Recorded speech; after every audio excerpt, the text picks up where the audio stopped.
उन्मेष पाटलांचं अखेर ठरलं। उन्मेष पाटील उद्या शिवसेना उद्धव बाळासाहेब ठाकरे पक्षामध्ये करणार पक्षप्रवेश। भाजपनं तिकीट नाकारल्यानं उन्मेष पाटील नाराज।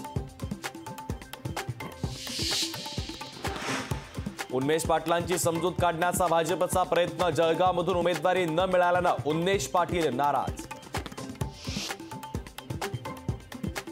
नाशिकच्या जागेवरून महायुतीमध्ये पेच कायम। शिवसेनेचे हेमंत गोडसे लोकसभा लढवण्यावर ठाम। हेमंत गोडसे पदाधिकाऱ्यांना घेऊन मुंबईकडे रवाना।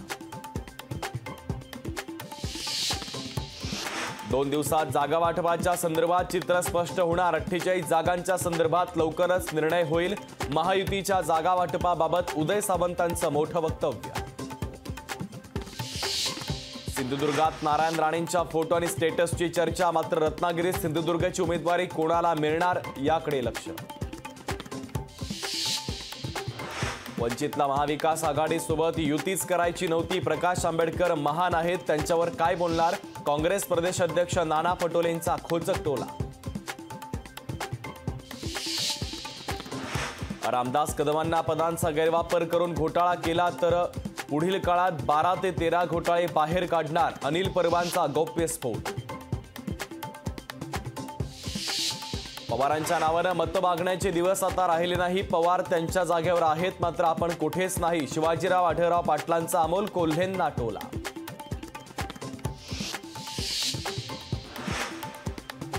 बच्चू कडू आणि रवी राणांमध्ये जुंपली। 17.5 रुपयांची साडी देऊन मेळघाटची बेइज्जती केली। बच्चू कडूंचा नवनीत राणांवर हल्लाबोल। वेळ आल्यावर योग्य उत्तर देणार, रवी राणांचं प्रत्युत्तर। आनंदराज आंबेडकर निवडणुकीच्या मैदानात। अमरावती लोकसभा निवडणुकीसाठी उमेदवारी अर्ज दाखल। वंचित आनंदराज आंबेडकरांना पाठिंबा देणार असल्याची माहिती।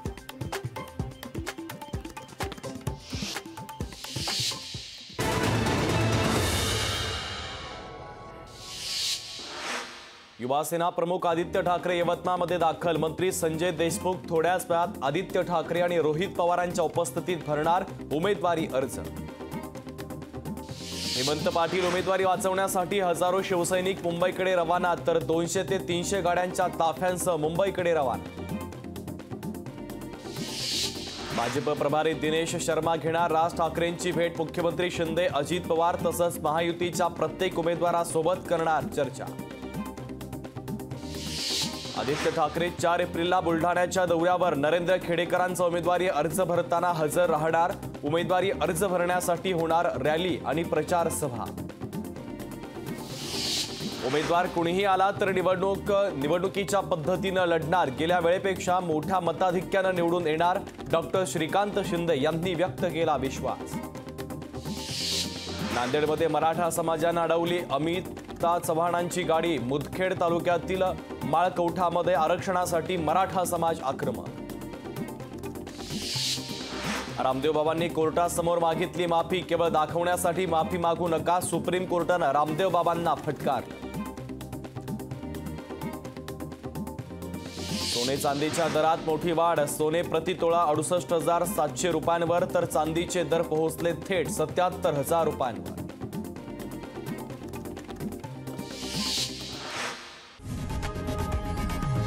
लोकशाही मराठी ऐका, पहा, जागरूक रहा।